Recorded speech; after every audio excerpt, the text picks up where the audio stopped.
हाँ, धन्य है ये महाराज जी लाल साहब दरबार। इनकी कृपा से ही कनक बिहारी जी का ये भव्य महल का निर्माण हुआ। ठाकुर जी ने स्वयं श्री कनक महल में उन्हें आश्रय दिया था, निवास दिया था। और एक और आप सबको निवेदन करें, श्री महल में 3 स्वरूप विराजमान हैं, आपने दर्शन किया होगा। एक तो श्री कनक बिहारिणी बिहारी जी हैं खड़े, जो खड़े स्वरूप हैं। वे पौराणिक महात्म्य के अनुसार जब भगवान श्री कृष्ण द्वारिका से तीर्थयात्रा करते हुए पधारे तो जब अयोध्या जी आए तो अयोध्या के विलुप्त तीर्थों की भगवान श्री कृष्ण ने पुनः स्थापना की। यहाँ के जितने कुंड सरोवर आदि मंदिर सब निर्माण श्री कृष्ण भगवान के कर कमल का है। और कनक महल का निर्माण भी श्री कृष्ण ने किया। और जो खड़े स्वरूप हैं उनको यजमान बनकर श्री कृष्ण रुक्मिणी ने प्रतिष्ठित करके विराजमान किया। ये जो महल में विराजमान है ये द्वारकाधीश श्री कृष्ण के करकमल की प्रतिष्ठा है। और जो नीचे में स्वरूप विराजमान है अष्टधातु में, ये भारतवर्ष की सनातन परंपरा के एक महान गौरव जिनके नाम से विक्रम संवत चलता है, श्री विक्रमादित्य जी महाराज के द्वारा विराजित वो जो मधुर स्वरूप जो सरयू स्नान आदि के लिए जाते हैं वो श्री विक्रमादित्य जी के द्वारा विराजमान। आज 2072-73 चल रहा है, तो इससे पूर्व के विराजमान वो ठाकुर जी हैं। और जो खूब मलूक हैं, खूब खा पी करके हैं, खूब पुष्ट हैं, जिनके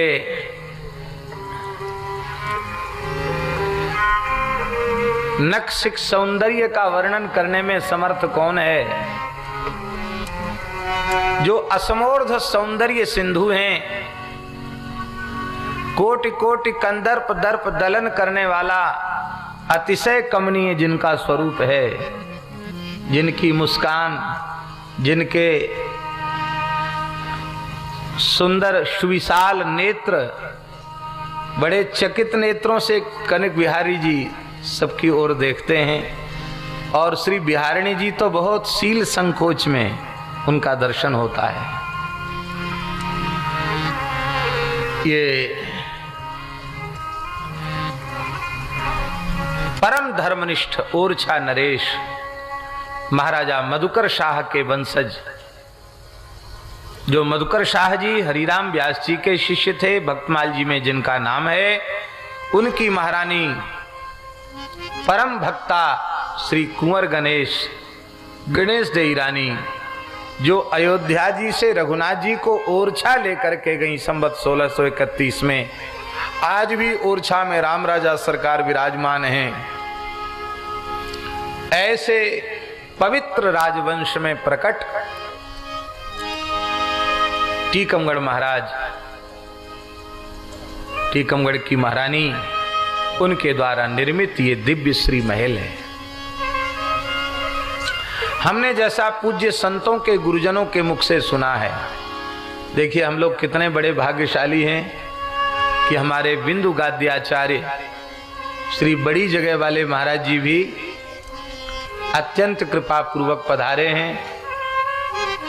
आज ही सवेरे हमने मोहनदास जी से स्मरण किया था, याद किया था, बोले महाराज जी अति आवश्यक रूप से कहीं बाहर उत्सव में पधारे हैं और आज उनका दर्शन होगा। जय हो, दंडोत।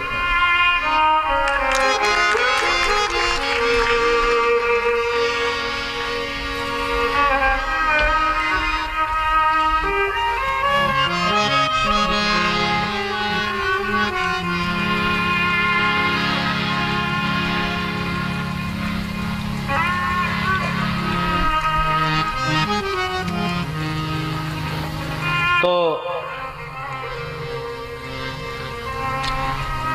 भगवत कृपा से यहाँ तो लाल साहब विराजते थे। कनक महल की मुख्य सेवा उन्हीं के करकमल से होती थी। और आप ऐसे अपरिग्रही थे कि आपके परम जैसे सिद्ध सदगुरु ऐसे ही सिद्ध शिष्य। एक बार देखा कि लाल साहब की सेवा कर रहे हैं आचार्य चरण। ये लाल साहब जी का मंदिर यहीं परिसर में ही विराजमान है। तो ऐसे अकिंचन भाव की सेवा, कैसा त्याग वैराग्य होगा कि दीपक जलाने के लिए तेल नहीं था तो एक लकड़ी को प्रज्वलित करके ठाकुर जी की सेवा कर रहे हैं। उनके सिद्ध शिष्य के मन में, परमहंस जी के मन में यह भाव आया कि हम तैल लेकर के आवें, तो उनके मनोभाव को समझकर सर्वथा मना कर दिया। और ठाकुर जी पीछे पीछे चलते थे उनके। सरयू स्नान करने जाएं, ठाकुर जी घुटरुवन चलते, पीछे पीछे चल के जाते थे। ऐसे सिद्ध महापुरुष।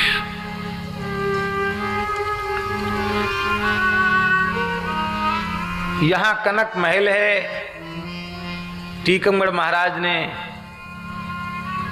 चरणों में प्रार्थना की।